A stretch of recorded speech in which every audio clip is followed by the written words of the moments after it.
Good morning, everyone, and Happy New Year! I'm Leanne Beckwith, Swiftland's Continuing Education Coordinator, and I would like to welcome you all to today's webinar, Service Animals in the Library, and today's presenter, Kodi Miller. Kodi Miller is a Library Assistant 2 at the Boca Raton Public Library and an accessibility consultant.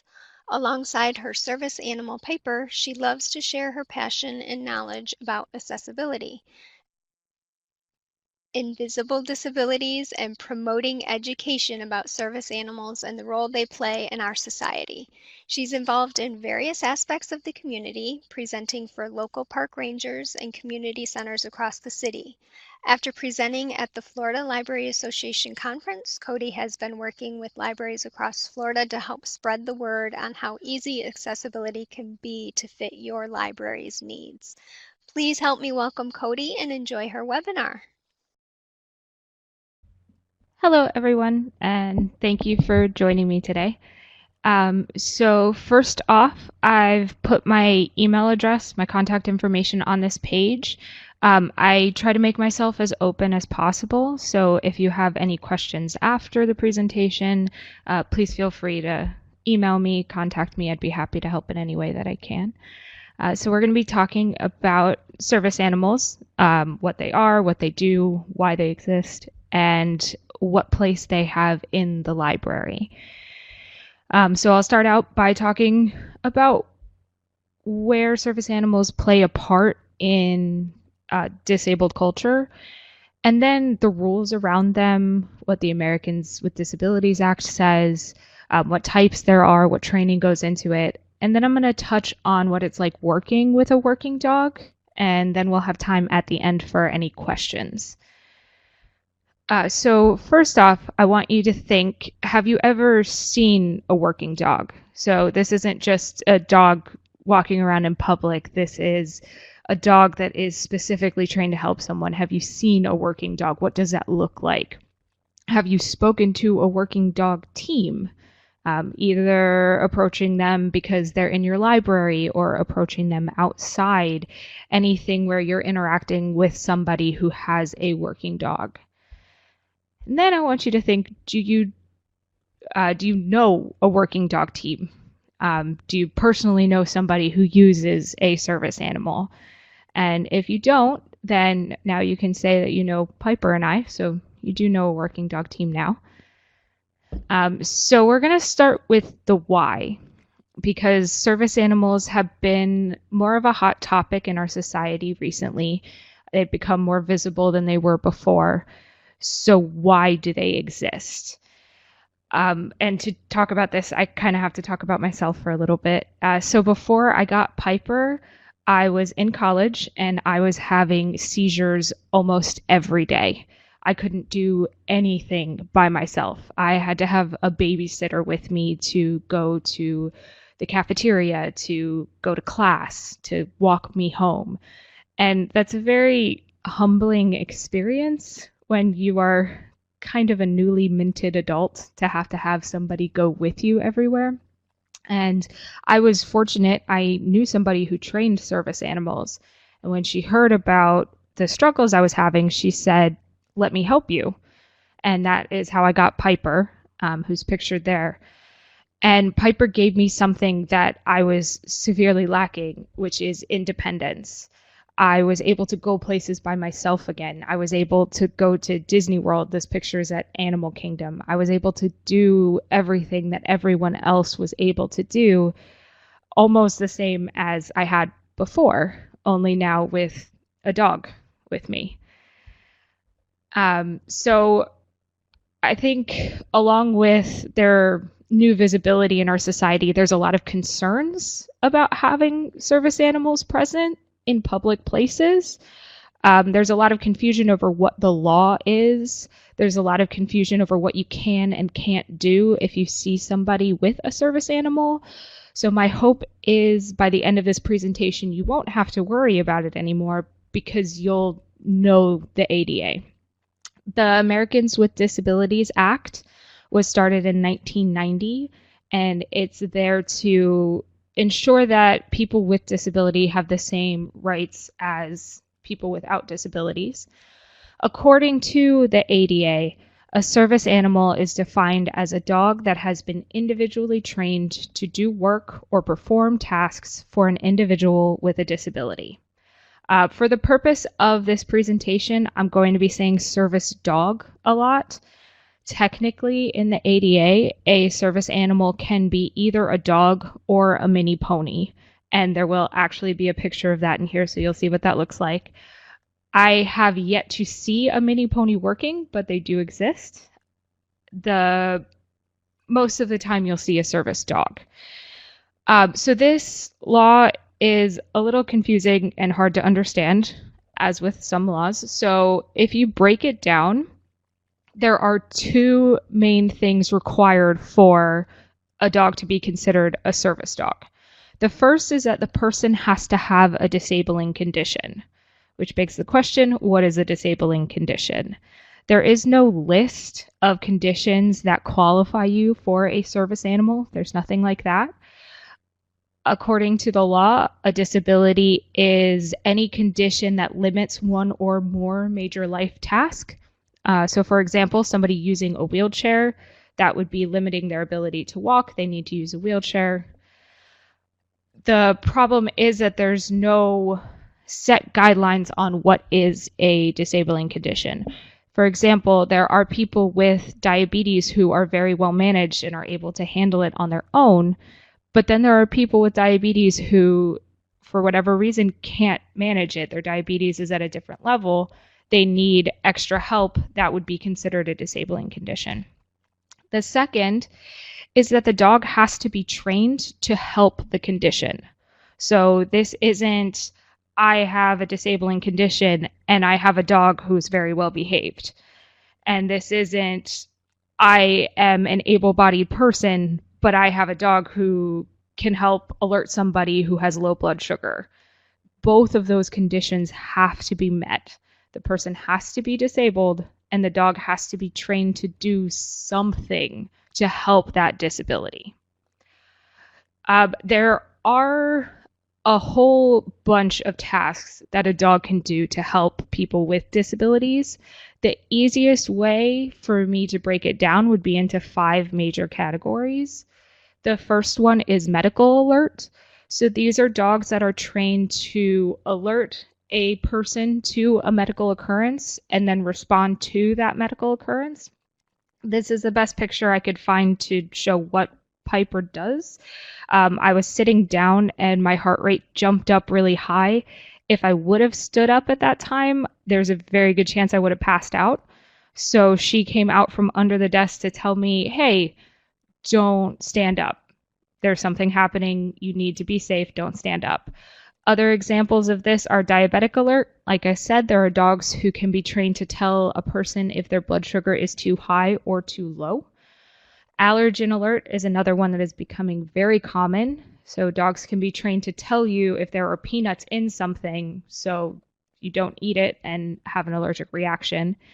Hearing alert can be very useful, and one interesting thing that I learned about them is that they can be trained to respond to their owner's name. So if a person with a hearing impairment is standing looking one way and somebody behind them is calling their name, their dog will alert them saying, hey, somebody's trying to get your attention, which can be very beneficial. The second major category is mobility assist. So these are the dogs that will open doors, grab dropped items, pull wheelchairs. I am going to be honest, I sometimes abuse this a little bit by having Piper pick up things like Dunkin' Donuts for me. The important thing to remember with mobility assist dogs is that not every disability is visible. So if somebody comes in with a mobility assist dog, but they're not in a wheelchair or they're not using a walker, that doesn't mean that dog isn't a mobility assist dog. That dog could pick up something because the person is incapable of bending down. That dog could act as a counterbalance where somebody can lean on them because their balance isn't very good. So it's never our place to decide whether or not that person is lying or telling the truth about their disability, mostly because you can never really know. The third major category is autism support. These dogs are generally used for children, but they can be used for adults as well. They are trained to help with the difficulties associated with being on the autistic spectrum, specifically with overstimulation. So in that photo, the girl is actually harnessed to the dog. Chances are that child has a problem where if she's overstimulated, she runs, which tends to happen with children with disability or with autism. That dog, if she started running, would be trained to lay down to keep the child from running into traffic or into danger. They can also be trained for deep pressure therapy, which is where the dog will lay down on certain pressure points in the body. And that can help with reducing anxiety, things like that. It can help distract the child so they don't continue to be overstimulated. The next major group is seeing eye. This one is very easily identifiable. In fact, most people know when you see a seeing eye dog. And this is also my example of the mini pony. They're generally used for either seeing eye or mobility, but they can be used for other tasks.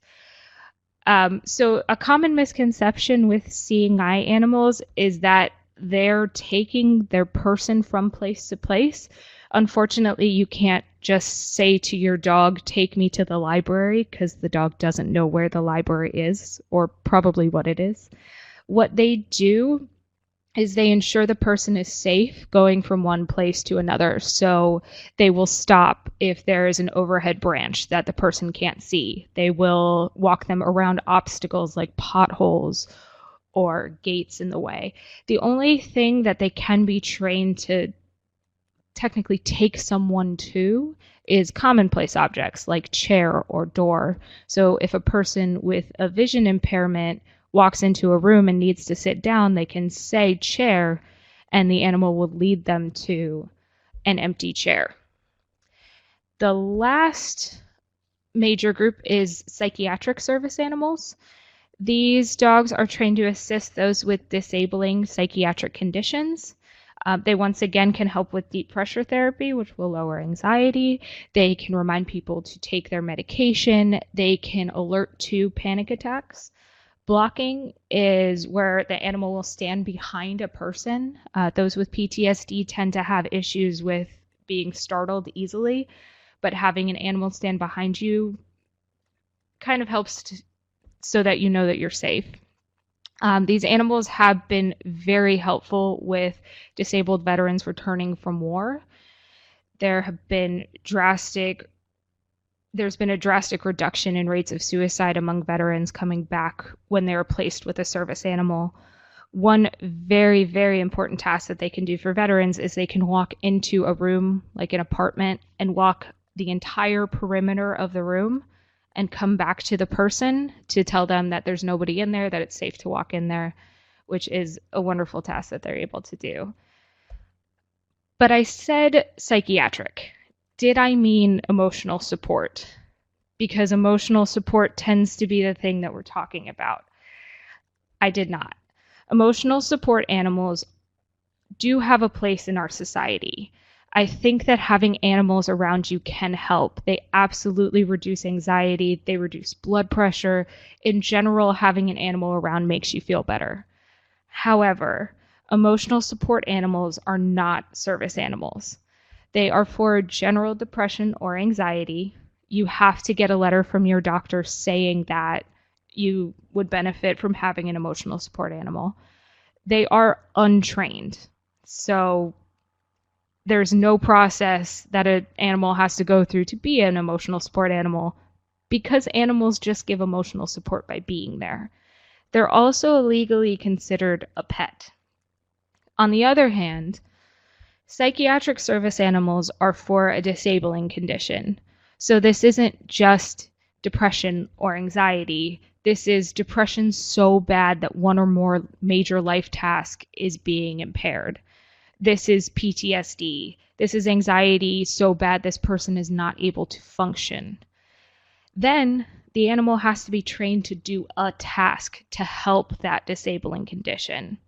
So although the animal absolutely is giving emotional support just by being there, they have to do something else, like reminding you to take your medication, like blocking, something that directly helps that disabling condition to kind of bridge the gap between the disabled person and living a normal life.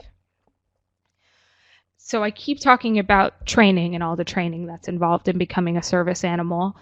How does that come to be? There are 3 ways that a dog can go through the training. The first is owner training. You are absolutely able to train your own dog if you feel that you are able to. I am a little bit of a pushover. I knew that I couldn't do that. I went with the second option, which is professionally trained. And I was very fortunate in that I knew the person and she very much wanted to help me. But in general, training for a service animal can cost anywhere from $1,000 to $40,000, depending on how long the training is going to take and what task the dog is being trained to perform. And that is not covered under insurance, under FSA, HSA, anything. It's completely out of pocket. So it can be very unattainable for most people. The third option is nonprofit organizations. There are plenty of organizations that will take a dog and train them all the way through specialty training and place them with handlers at no cost to the handler. Generally, that's broken up into 3 parts where they'll start with a puppy raiser. So there's somebody who takes the little floofball puppy and teaches them all of the beginning. Then they get placed into a prison program, sometimes in a literal prison where they're placed with a prisoner and they learn more of the specialty training. And then the third part is where they get placed with the actual handler. In all of these, the handler has to have some part in basically learning how to train. This is important because there are certain tasks that maybe you didn't think your dog would need to do, or maybe you have a very intelligent animal who likes to test the boundaries a little bit, like Piper. So at the very end of Piper's training, I went back and forth to her trainer, and I kind of learned how to keep going. When I first got her, I wasn't using a wheelchair. So a little bit later on, I had to teach her that it was okay to walk next to this giant wheel, that she was safe. I had to teach her how to pick things up for me. That wasn't a task that I needed her to do at first. So in each of these, it's not just the trainer does all of the work. It's the trainer does the work and then teaches the handler how to become a trainer. So there are, once again, 5 seems to be the pretty big number with this, but there are 5 main types of training that's involved in creating a service animal. The first is basic training. So this is what you kind of hope every dog knows, but most dogs don't have to. This is your basic sit, lay down, stay, all of that. The next one is socialization. It doesn't seem like it would be important for a dog to be okay being right next to a donkey, but the fact of the matter is most dogs will never see a donkey. She's also met Mickey Mouse. She's met Chewbacca. These are very big creatures that most dogs don't have to see, and it can be very scary to a dog. So in the socialization stage, it's important to get them comfortable with a whole host of situations and people and creatures that they might not have seen had they not been in training to be a service animal, because they might actually see them. Next one is public access.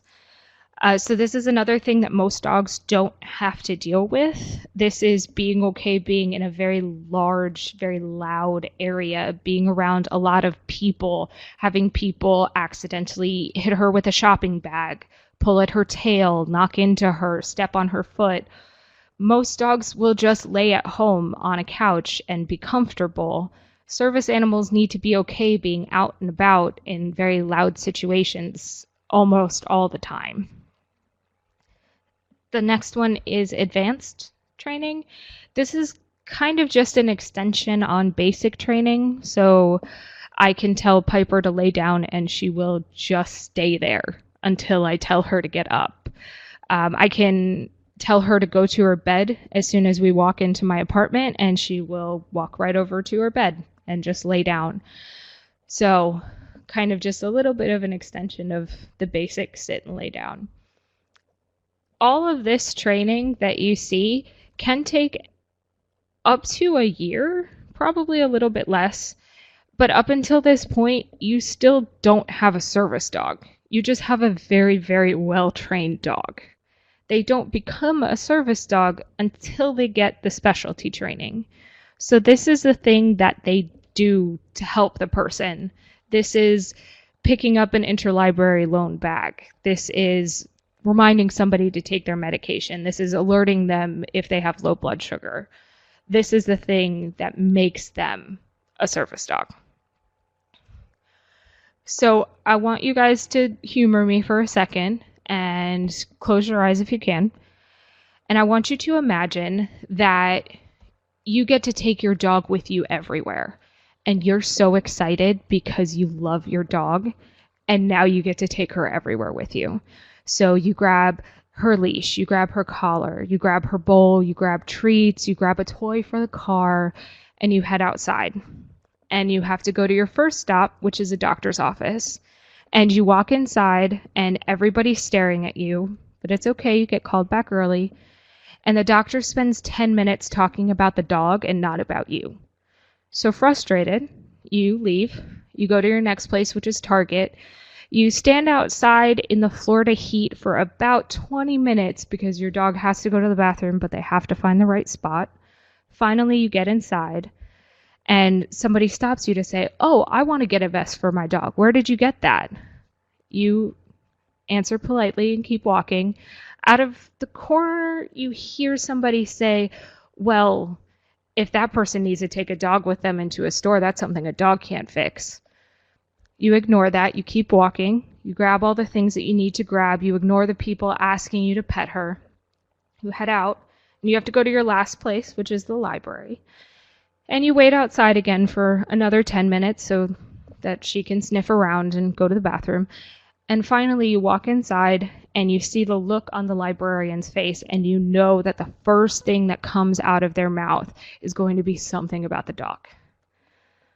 So you can go ahead and open your eyes if you close them. On any given day, I get asked these questions at least once, probably more. And as much as I love having Piper with me, she is my best friend, she is my lifesaver. If I had a choice, I would absolutely leave her at home. It's kind of the trade-off. I get to live a normal life, I get to know that I'm safe, but I also have to have this. It's actually ironic. Last week, as I was headed to an in-person training, I was denied access into a 7-Eleven bathroom because of Piper. They specifically said, "Oh, well, we need a card." And I said, "There is none. She is a service animal. Can I use the bathroom?" And they continued to deny me access up until police were called. And I was actually given police escort into the bathroom, which was a very interesting experience.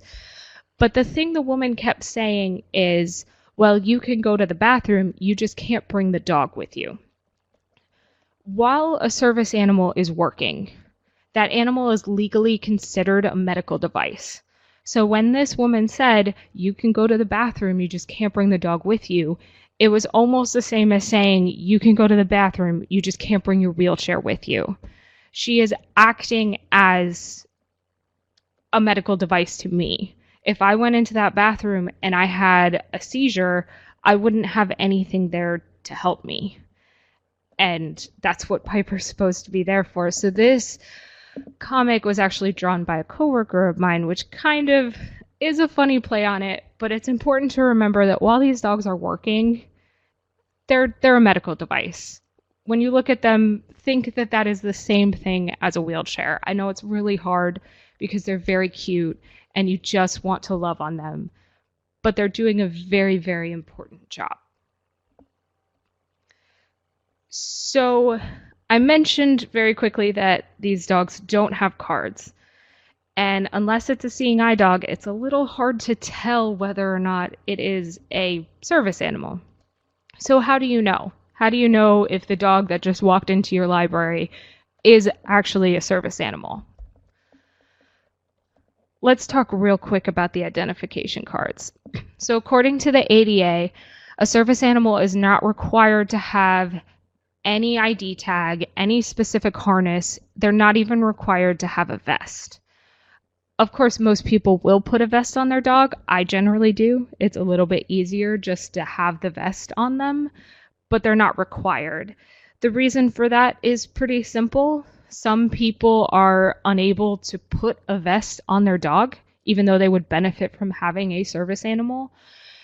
In addition to that, some tasks could be impeded by having a vest. So, for example, if a child with autism needed deep pressure therapy, but the buckle on that vest was irritating their skin, that would keep the dog from doing their job.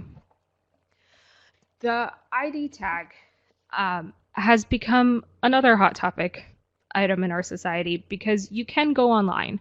You can spend $80, check off one box that says you are disabled and one box that says your dog is trained, and you can absolutely get a tag with your dog's name and picture on it, and it might look legitimate.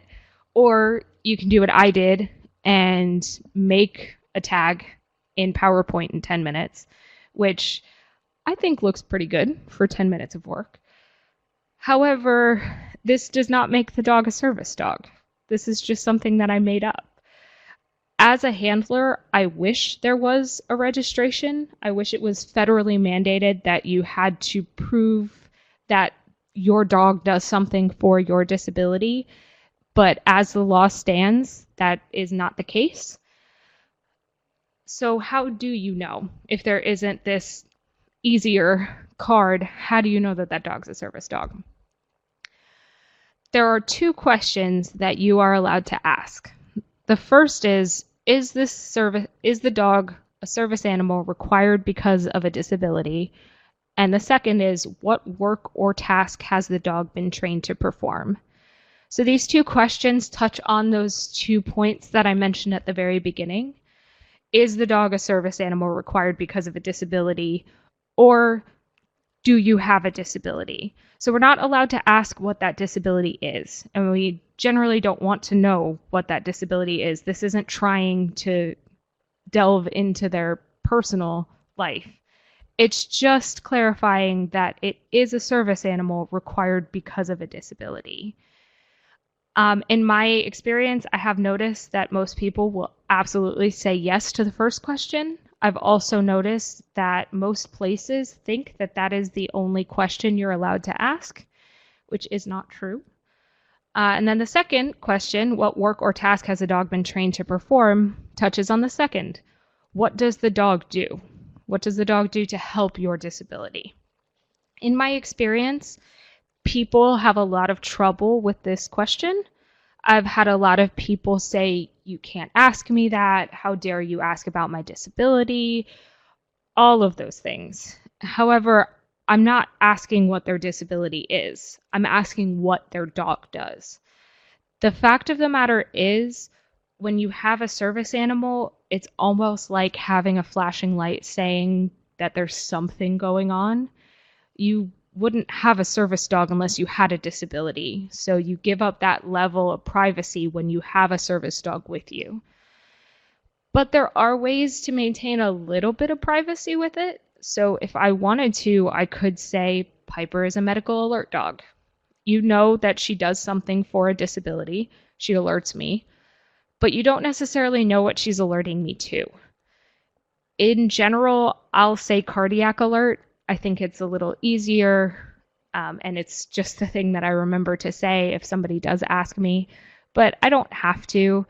Other things that people could say that would be legitimate would be things like blocking. That is a task that the dog is trained to do, medication reminders, all of those, diabetic alert. We are not allowed to request any documentation. A lot of people will ask for documentation. I think that means training documents, but if you recall, you can train your own dog. So if I were to give a document saying I trained my own dog, it would pretty much just be a piece of paper saying this dog is trained, which wouldn't be very helpful. You also can't ask that the dog demonstrate its task. That would be really difficult for me specifically because unless I'm having a cardiac event, Piper can't really demonstrate alerting to a cardiac event. You also can't inquire about the nature of the person's disability. I've only had that happen a couple times, but we don't want to know what their disability is. We just want to make sure that the dog is trained and is needed for the person to be okay. What about service dogs in training? Because that's another area. So this law isn't federally mandated. This isn't in the ADA. It's run by the state. And in the state of Florida, service animals in training are given the same rights as fully trained service animals. As a handler, I think this is a good idea because, like I said, that dog has to be exposed to a bunch of situations that they wouldn't otherwise see. If they aren't allowed to go into a restaurant while they're in training, that means that the handler has to be there the first time they go into a noisy restaurant with food falling on them. And that might not be fair to the handler. Maybe the handler isn't prepared for that. Most people who are training service animals will know when the dog is ready to go in public.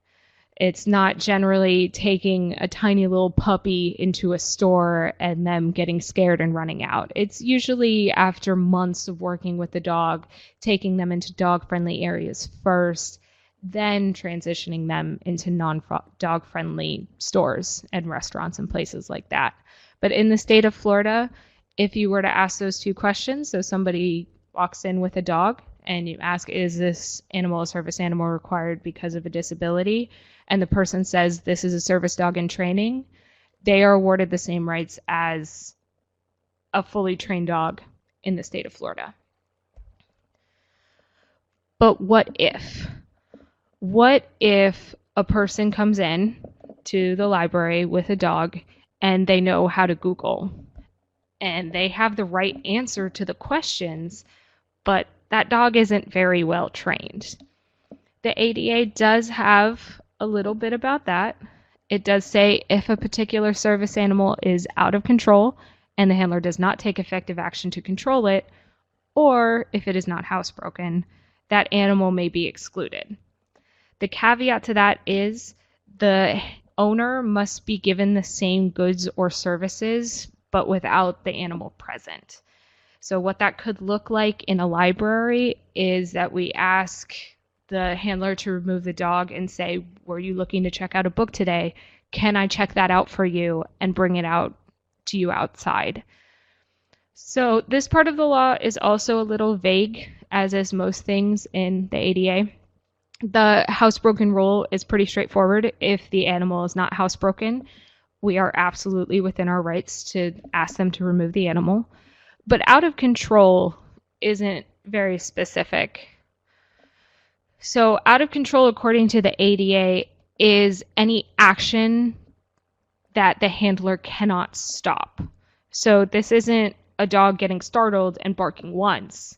This is a dog barking incessantly and the handler either asks it to stop and it doesn't, or just doesn't do anything about it. And I have a couple of examples for this. Also last week was very interesting for accessibility for me. I was in a restaurant and a person jumped near Piper's face. So she barked once because she was scared.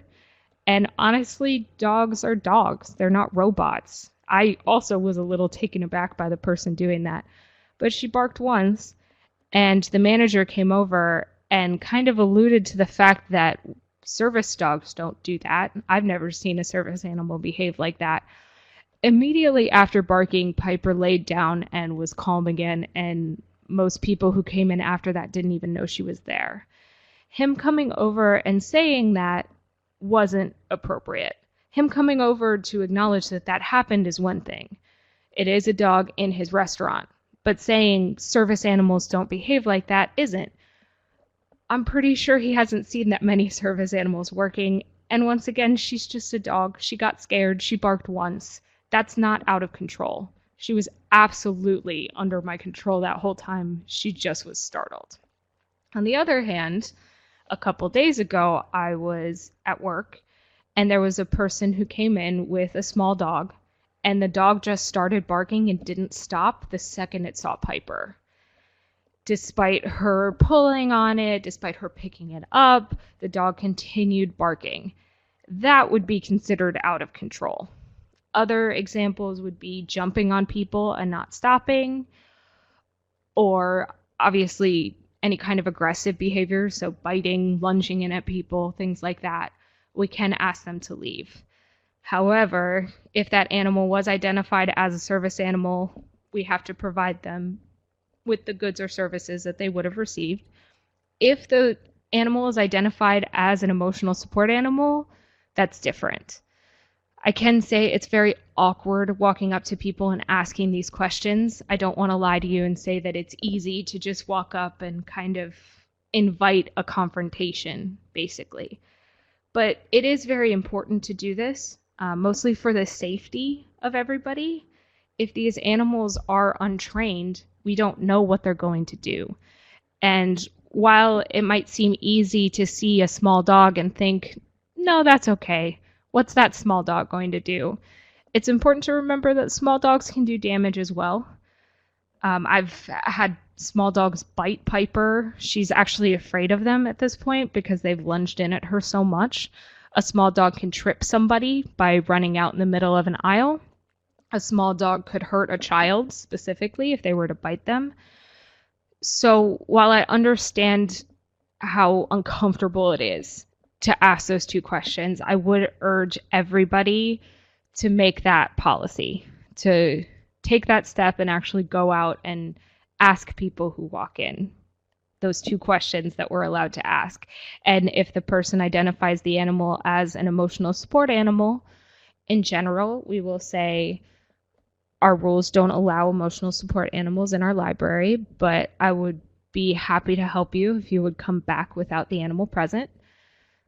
And if they identify the animal as a service animal and the animal is out of control, I would also urge you to handle that situation by asking them to remove the animal. One thing to remember is that this isn't a permanent thing. So if that same patron with the small dog who was barking at Piper came in tomorrow, we couldn't say, if she had identified the dog as a service animal, we couldn't say, well, you can't come back in because your dog was barking yesterday. No, maybe the dog was having an off day. Everybody has them. Dogs have them too. So it's important to remember to be a little forgiving with things like that. So what about working dogs working in the library? And what does that look like?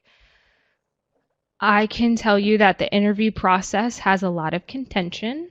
There are people who believe that you shouldn't bring a service dog with you to an interview. I am in the other camp. I think that interviews are very stressful, and I can tell you that my cardiac condition can pop up if I am under stress. So I brought Piper with me on all of my interviews. It is very nerve-wracking because it is kind of that flashing light, once again, saying that there's something going on. And obviously, it's not that somebody wouldn't hire me because of her, but there's always that thought in the back of your head saying, well, what if they just don't want a dog working here? With my coworkers at all of my previous jobs, there's always been this kind of learning curve where they would know Piper's name before they knew my name. I know that there have been times where people have been afraid to talk to me because they've been afraid that they were just going to break down and roll on the floor with Piper. And I've also had coworkers who are actually afraid of dogs. I currently have a coworker who's afraid of dogs, and I think working with her has helped a little bit because Piper will absolutely ignore everybody while she's working. So she has been helpful with that. I have had fears every time I've started working a job with Piper. I'm always afraid, what if she gets startled once and barks and they say the same thing that that restaurant manager says, that that's not how a service dog acts, and I get fired because of that, which is absolutely ridiculous. She has gotten startled a couple of times at various jobs, and that's never really a problem. For logistics, I have a lot of people ask, well, what does she do when you're working? Usually she's underneath the desk. Almost always, if you're looking for Piper, she is right at my feet. She has been known to unplug a computer or two accidentally by, I don't know, getting caught up in the cables and just rolling. I'm not really sure what she does down there. If I'm not walking too far away, I'll generally leave her under the desk.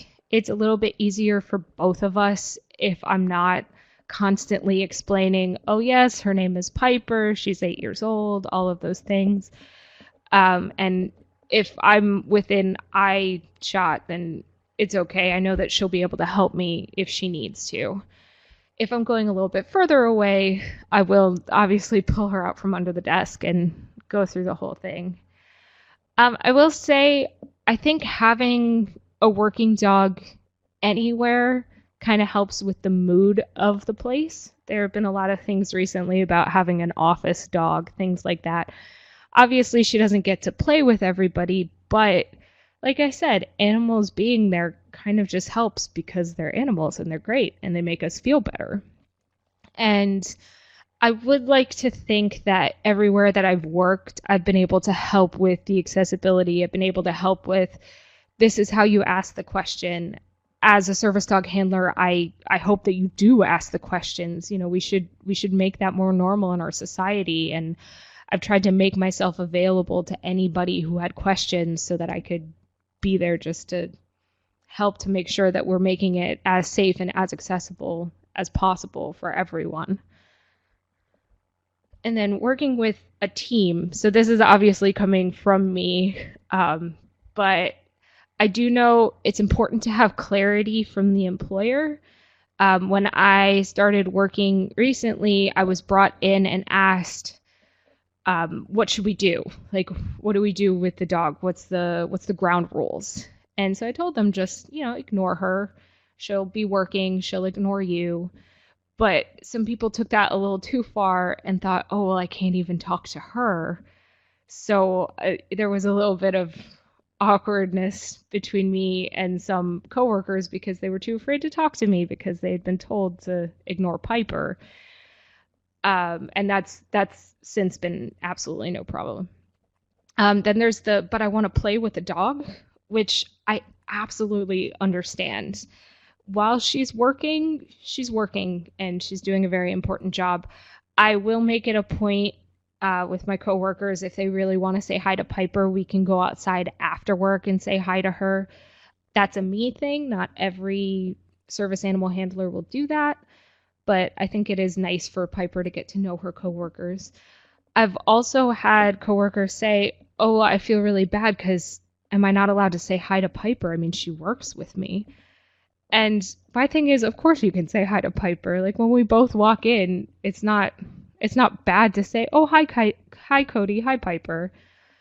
But don't have a 10-minute conversation with her. That's where it gets a little odd and uncomfortable.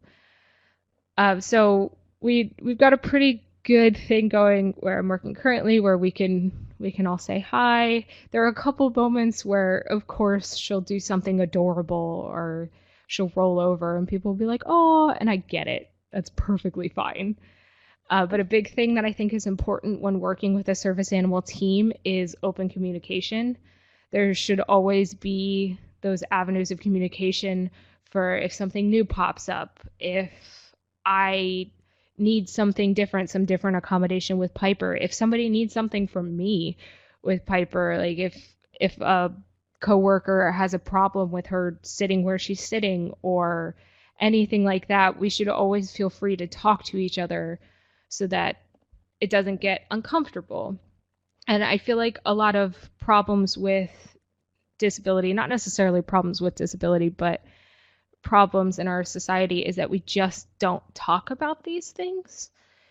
So for the future, sorry, got a little ahead of myself. For the future, I hope that we can talk about these things. I think that as people, we'll feel a lot better if we can just understand what's going on. And I hope through this presentation, I've helped everyone understand a little bit more what service animals are, so we can hopefully reduce that stigma of seeing somebody with a dog and thinking, oh, they just want to bring their dog with them everywhere, which I understand, but it's not always the case. The other thing that I think is really important is that, once again, it is very uncomfortable to have that confrontation with somebody, to walk up and ask them about their dog. And especially if it's just a small dog, it's so easy to think, oh no, it's fine. That dog's not going to do anything. They'll just sit in their stroller. But what if they don't? What if that dog jumps out of that stroller and lunges in and bites Piper? Now, not only is Piper's life in danger, my life is also in danger. She's no longer able to do her job. If I have a cardiac event, I'm not going to know about it, and I'm not going to have her there to help me through it. So instead of thinking it as exclusions, because if we're asking somebody to remove an emotional support animal, you might be thinking, oh, well, I just want to make this library open to everybody. I don't want to kick people out of it. And I understand that. But instead of thinking of it as, I'm kicking this person out of my library, I'm not letting them in, think of it as, I'm making this library accessible to the next person who comes in who can't live without their dog. Because the person with the emotional support animal can function without that animal. They can come into the library without them. I can't come into the library without Piper. It is not safe for me. So think of it as making it accessible for those who need their dog. Or I've had a couple of people say, well, that's too abstract. Think of it as making it accessible for Piper, because now you know what she looks like and she's there, and maybe we'll walk into your library one day and you might get to meet her. So like I said at the beginning, I am completely open to any and all questions. I genuinely think that if we start talking about this, about disability in general, that maybe everything will become more accessible because there will just be more understanding. So I would welcome any and all questions if you have any. I think I see a couple people typing.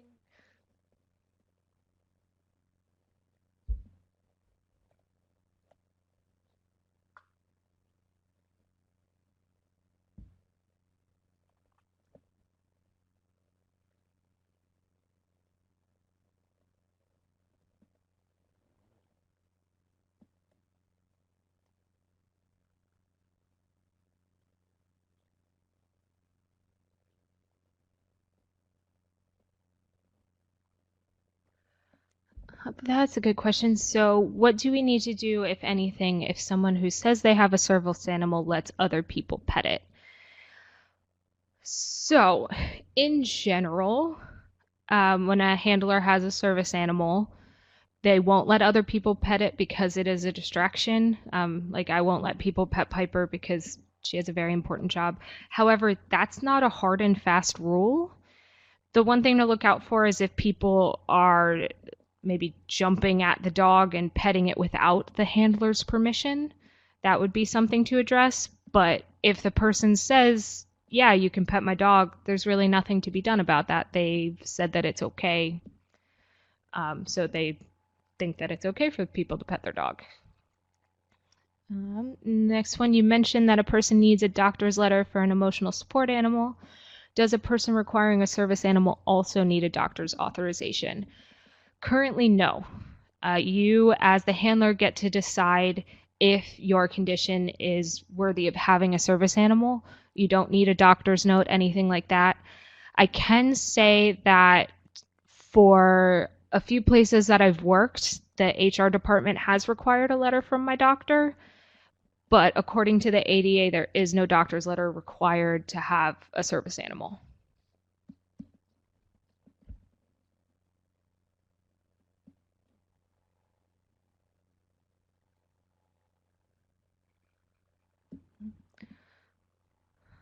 What should we look for to determine whether the service animal is working versus being out of control?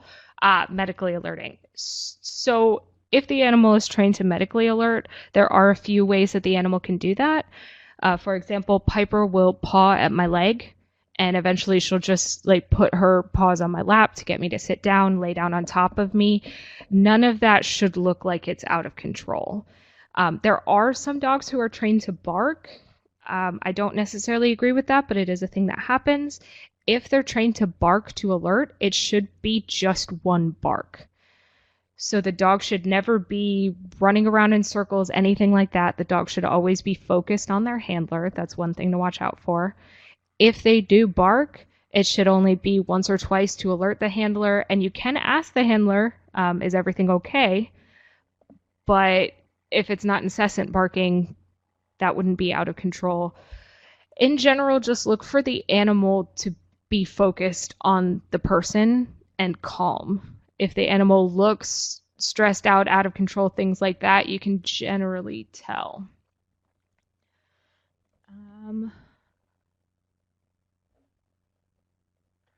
I've had a family tell me that a dog was a service animal for all of them. They came up with multiple responses to the task questions. One animal for 4 people. Personally, that doesn't sound right. I know that Piper has kind of alerted for people who are close to me before, but she is my service dog. She works for me. But it's not our place to say that that dog doesn't work for 4 people. So that's one of those situations where even if it seems wrong, unless the animal is out of control or behaving in any kind of way, there's not really anything we can do about it. We have to run under the assumption that the dog does actually perform tasks for all 4 people.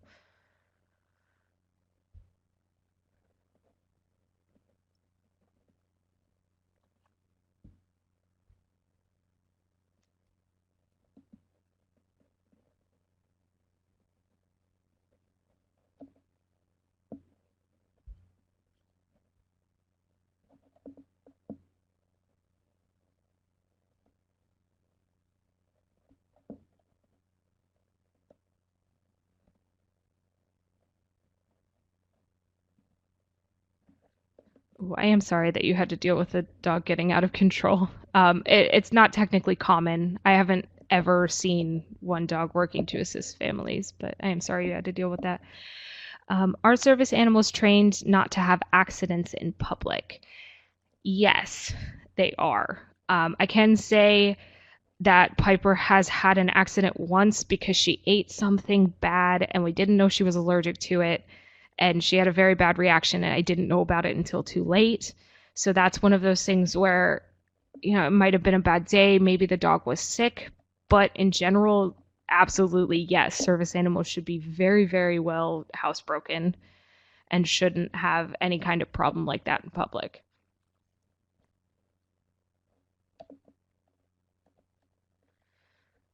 Are we required to ask the person every time the 2 questions, even if we've spoken to them before?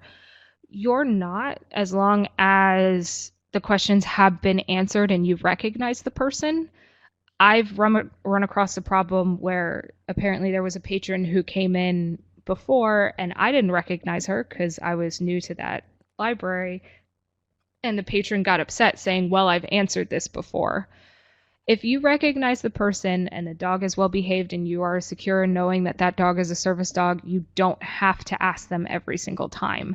But the person also shouldn't be upset if somebody else does, just to make sure. So short answer, no, but that doesn't mean that the person shouldn't answer them if asked again.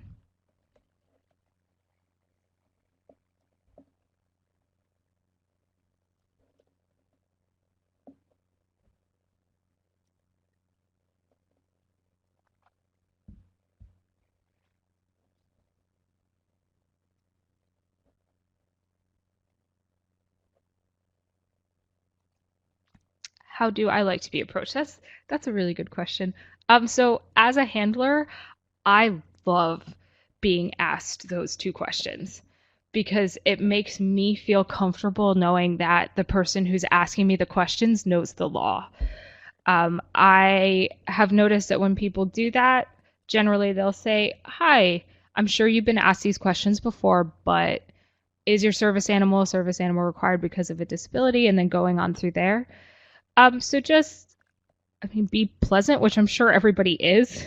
But I can say I love it when people ask me those. It makes me feel way more comfortable where I am. It makes me feel like I don't have to be on the defensive.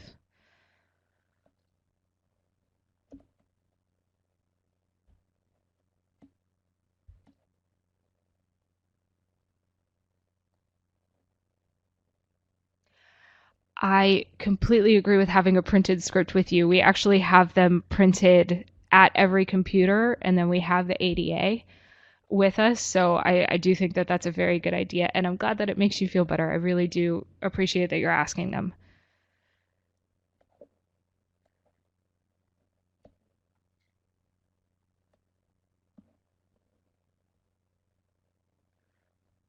Oh, that's a good idea. So we have advised our staff to send out an email when they have asked about a service animal to avoid asking multiple times in one visit. It helps us not stress out the handler. I do think that's a good idea, specifically if it's the same visit. Although I wouldn't mind answering the questions multiple times. Maybe if I was asked 5 times, I would be like, hey, can you just tell everyone else? So yeah, I do think that's a good idea.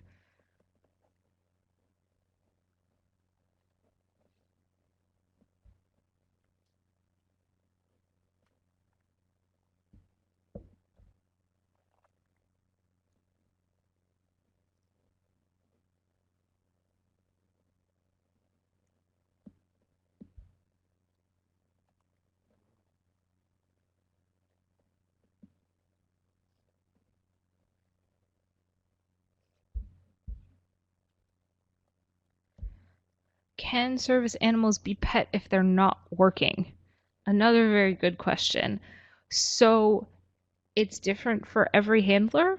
Um, you should absolutely always ask to pet a dog, working or not. I feel like most adults know that, but I also feel the need to say it because I've noticed a lot of people don't really know that rule. The rule of thumb is to always ask, because if Piper's not working, absolutely she loves people, and I will let other people pet her if she's not working. There are some handlers who are a little more specific and saying, well, I don't want them to get attention from anybody else. There are plenty of people who won't let you give their dog treats because they need to be the only person who gives them treats. So it's up to the handler. Just always ask.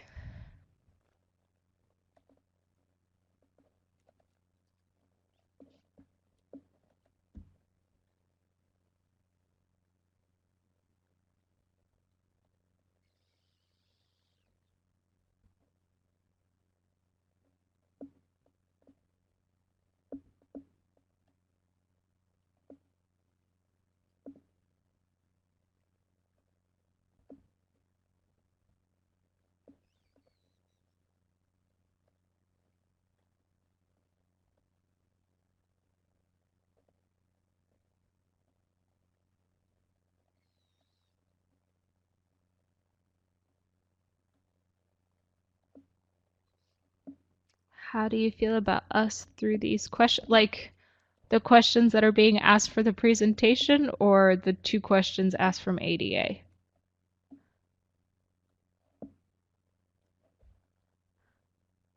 Presentation. I personally think they're really good questions. I've noticed a lot of times when I do this presentation, I'll get specific questions on this is what happened at my library. What do I do? And a couple of them have been like that. So I'm just really happy to be able to help with that. But I think the thing that makes me the happiest is knowing that people are already asking these questions. That makes me feel really good because I know it's uncomfortable and I'm always happy to hear that people are doing it anyway. And um, most of these questions aren't about what I covered. So hopefully I covered it well enough that it made sense to everybody.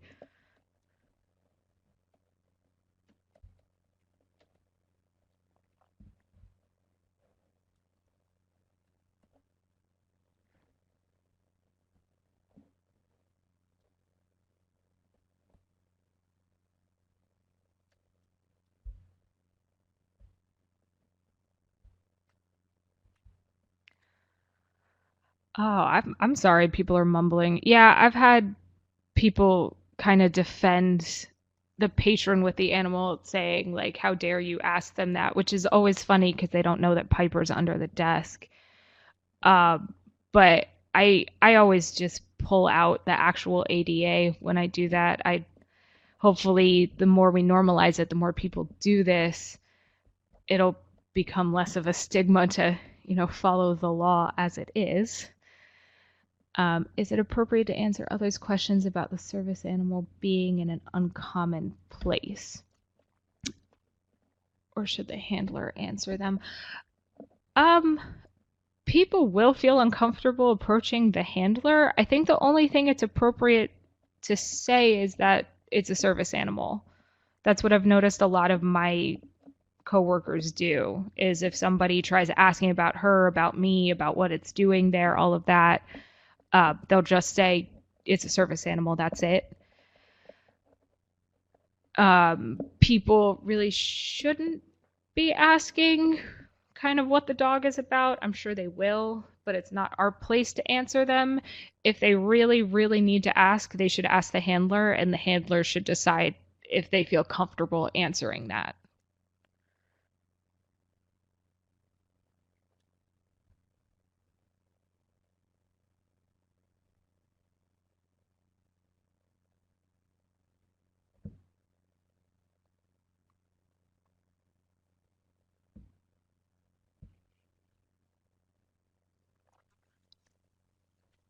Okay, it looks like we've answered everybody's questions. Thank you so much, Kodi, for such an informative webinar. Attendees, if you enjoyed this webinar, we encourage you to keep an eye on the Swiftland CE calendar, Swiftland Facebook page, or your messages from the listserv for more training. Thank you for attending and have a terrific rest of your day.